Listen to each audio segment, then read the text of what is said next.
Hey guys, welcome to the channel, welcome to JCB Automotive. So you may have seen we haven't done too many videos on YouTube as of yet, but that will change going forward. We have noticed though on our channel that we've had 24,000 plus views on the review of our Evo 4 we did last year, which you can see in the videos that we've done. But we thought, hey, why not get a few more cars out and show you around them. So today we're going to take out one of our favourite cars and we're going to tell you why we think the AMG C63 W204 is one of the best buys you can buy in the current performance market. So let's have a look. So we've just brought the car inside because it started to rain outside. I wanted to show you around this particular car we've got here. This is the 2013 Coupe. The Coupe came out at the end of 61 and also so did the facelift at the same time. So the facelift cars and the Coupes are 61 plate onwards. So look at the front of it. They are pretty much the same apart from down here. You can really tell because this one has the chrome strip here and also the LED light in the middle there. The early ones have a round bezel there, where the later ones have that different bumper area just there. This one also has the matte black 19s and the polished lip on the outside, optional from the factory. Also has pearlescent paint. This is metallic or pearlescent white, I should say. And at the top, they all have the pan roof on the Coupes, the glass roof. This one has the opening roof, so it comes and lifts over like that, so you get a full opening sunroof. Also on the facelift, there are some revisions internally. The screen pops out on the early ones from the dashboard area, and the later ones it's inset in the dashboard just there, and also some revisions on the dashboard area just down here on the centre console. The old ones are grey, and the new ones and later ones it's much more modern. The thing I do like about the AMG C63 is that you could put it anywhere and it not be too in your face. People won't hurt it if you leave it in a car park. The only real differences between this and a standard C-Class, to look at it, are the four massive pipes on the rear. Apart from that, you wouldn't know it's any different to a normal C-Class, and I quite like that. So I'll come around this side. It's a beautiful shape, it's a timeless shape, and the reason they hold value so well is because of what's lurking underneath here. The 6.208cc naturally aspirated engine is it's hand built and it's perfect. It's the biggest engine they put in a car of this size, and it's the biggest engine you're ever going to get in a car like this. It's a dying era of car, and that's the reason why they hold value so well. Never again will they put a 6 litre in a C-Class. I mean, it's naturally, I keep saying it, it's naturally aspirated. There's no forced induction, and that's the thing that makes these cars so special.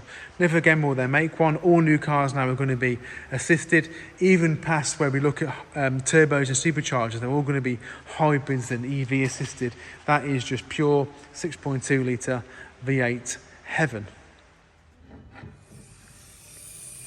And there it is. 6.208 litres of German engineering. They're all hand built, and it's lovely to have the plaque on the top of the engine here to tell you who's built it. This one's been built by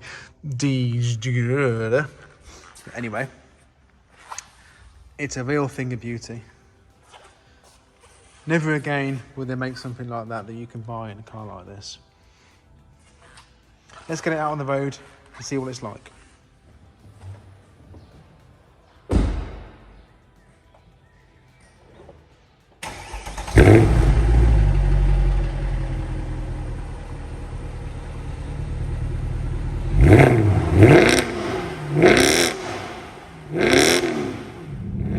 So what's a C63 like in the real world? What's it like on the road, and what's it like to live with? Well, in terms of in here, it's a beautiful place to sit. It's not intimidating to drive. A lot of people think cars with big power like this are a nightmare to live with. They're all twitchy and they're scary and whatever. They're only as scary as you make them to be. Any car is only intimidating if you're using its power. If you're pottering around in comfort mode as we are now, you're using minimal throttle, it's not going to hurt you. And a lot of people get scared by things like the rear wheel drive and all that sort of thing in the rain. And again, it's only a problem if you turn the aids off. These traction control systems, even the cars of this age now, which is now 10 years old, the traction in it is so good that it's never going to lose you on the roundabout, or it's never going to kill you or fit you into a hedge unless you're being silly with it. If you keep the traction control on where it should be and sensible with the car, then it's not going to be a problem. But yes, obviously it's powerful. It's a big naturally aspirated V8, as we know. It's got no turbo, so there is instant throttle response. We go down the gears, it's obviously automatic. They don't make a manual one. So we've got the modes here on the steering wheel. We've got the comfort mode, sport mode, and sport plus systems down here. In comfort, it's nice and quiet. Obviously this is completely stock. The exhaust systems have not been tampered with. These have 4 cat converters, so they have 2 at the front and 2 in the middle. So when you're putting around in comfort mode, it's nice and quiet, nice and refined, and it learns how you drive. So you can sort of reset the system if you like, and it will learn your driving style. So we're parting line now in comfort. We're in D6, 7-speed automatic gearbox in this. We can lock it across into sport, and again, just sits here. It's not intimidating. Put it in sport, and the throttle response is much different. So it's instantaneous, and there's no turbo lag. So it's just ready to go. Obviously, when you knock it down the gears,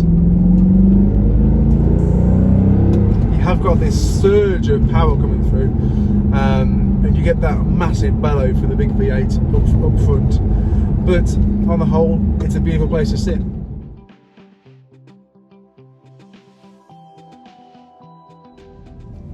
Okay, let's talk running costs and depreciation then. Really, from an investment point of view, we always say don't buy a car for investment, buy a car that you enjoy, that you want to own. And that's the case for this. Yes, at the minute, they are a very solid investment in terms of their depreciation levels are non-existent. They just don't devalue at this point. Doesn't mean to say they won't in the future. But however, the way we are going, in terms of EVs and hybrids, all this sort of stuff, this, as I mentioned, is the last engine of this size that will ever go into a car that's naturally aspirated at this calibre anyway. Eventually we'll phase out all the V8s and V12s that are not assisted in terms of hybrid or even turbocharged or supercharged. This is a complete NA engine, and it's the very last of its breed. They won't make another one like it again. And the thought of putting a 6.2 litre engine into a Mercedes C-Class will just be absolutely mind-blowing in a few years' time. But anyway, which is why the values of them are where they are, and that's fair enough. But like I say, fuel costs, running costs, they're not horrendous, but as an investment point of view, yes, they're very good. We pay more now to get them in than we were selling them for 2 years ago. I'd always try and go for a facelift one if you can, if your budget's there. For a nice facelift like this, I mean, we're in the summer of 2022, but to get a nice facelift like this, sub 60,000 miles with decent ownership, you're looking at around 25 grand, 27, 28 grand for sort of a 30,000 miles one. They might go up slightly, but or they might go down slightly. But the point is that they are a decent way to spend your money without worrying too much about losing it. And that's the key thing, is to buy a car, enjoy it. If you can get free motoring out of it, that X amount of time and valid time for what you paid for it, or close to what you paid for it, then it's a no-brainer. And that is the whole point of having a car and enjoying it, not worrying too much about making too much money on it, but enjoying the vehicle that you have. And that's what these cars are all about. You can have it and enjoy it and not worry about it. Again, it can be a problem though, in that sense, is that a lot of these cars now do get passed around a little bit before just for that principle. People can buy them, they can experience it, and they can sell them on for pretty much what they paid for it. Now in the used market, if you're looking to buy one of them anytime soon, that can be an issue, because there's already ones out there that have got 7, 8, 9, 10 or more owners, purely because people are buying them, running them around for a few months and then selling them on. That obviously has an effect on the car's value, and it also has an effect on the reliability and obviously the maintenance of the car, because people are buying them and not servicing them correctly, not doing the correct intervals, trying to sort of basically beat the costs and moving them forward. So they're having big gaps in histories and stuff like that, or they're not using the correct parts and whatever. They use all 8 litres of oil, so it's important that you keep checking the oil in them regularly, and obviously use the correct oil. Now Mercedes oil is not very dear, and that's obviously a little secret. It's not particularly expensive. Obviously you can use Mercedes service if you wanted to, but there are plenty of specialists out there that have access to the Mercedes service portal, and we have a local specialist to us who does all my Mercedes cars, and they have access to the system. They only use Mercedes parts. Now, I'd always recommend that you use Mercedes parts on these cars. Don't go to Halfords and buy any old oil. Always use the correct oil on them, but use a Mercedes specialist if you can. And they are very reasonable in how much they cost to service.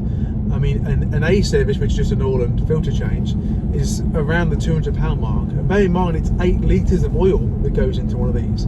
So that's a lot of oil in that cost. So it's not bad at all. Serviceable costs, maintenance costs, they're not horrendous. They're not, if you're used to high hatchbacks, they're no more than a hatchback to run. Obviously, things like disc and pads are not going to be cheap. This was once a £60,000 car, so they're not going to be particularly cheap. But then again, don't go in. You're not going to buy one of these cars. It's not a Ford Fiesta, so it's not going to be the same as running a Ford Fiesta. But they're not horrific, so don't be too scared of the running costs.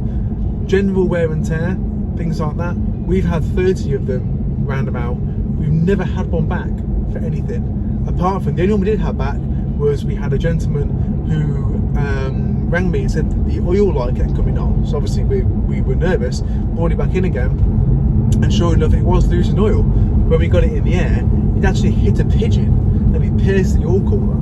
So out of all the ones we've had over the 7 years of selling these cars, that's the only one that's had a problem. Yes, you do get on the pre-facelifts, they can have head bolts and things go wrong with them. They can warp heads and stuff like that. So I'd always say, if you can afford one, go for a facelift one. The W204 has been around for a long while in this, and it's been revised over and over for the last God knows how many years. I had an SLK 55 years ago with the 5.4 in it, which is basically a revised version, I would imagine, of what's in this, just better and better and better as time has gone on. So I'd always say have the best car you can get. Try and get a low ownership one. Sort of 5-6 owners is not a problem. You go in mind, this is an 11-year-old car, 11-year-old car, and people only keep the car 2-3 years at a max normally. Performance cars get changed around even quicker than that. So don't worry if it's got 4 or 5 owners, or maybe 4 or 5 previous owners, but try and stay away from them that have 7 or 8, 9, 10 owners. One, it can indicate there's a problem with the car that's being masked as you go along, and secondly, it's just bad for residuals. So say buy the best car you can for your budget, and I promise that it'll be a great investment for the future.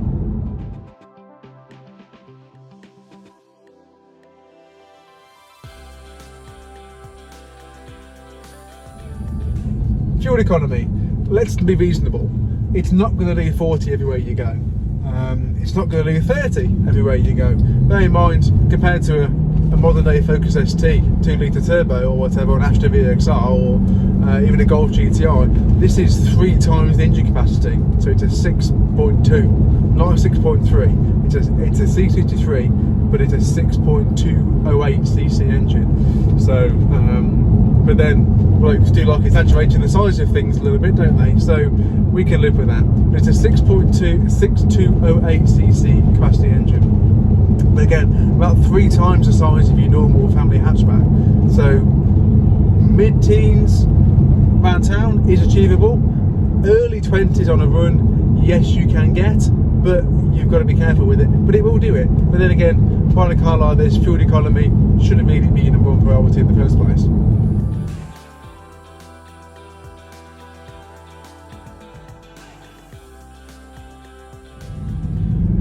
As I mentioned earlier, guys, we are quite new to YouTube in the fact that this is a growing platform.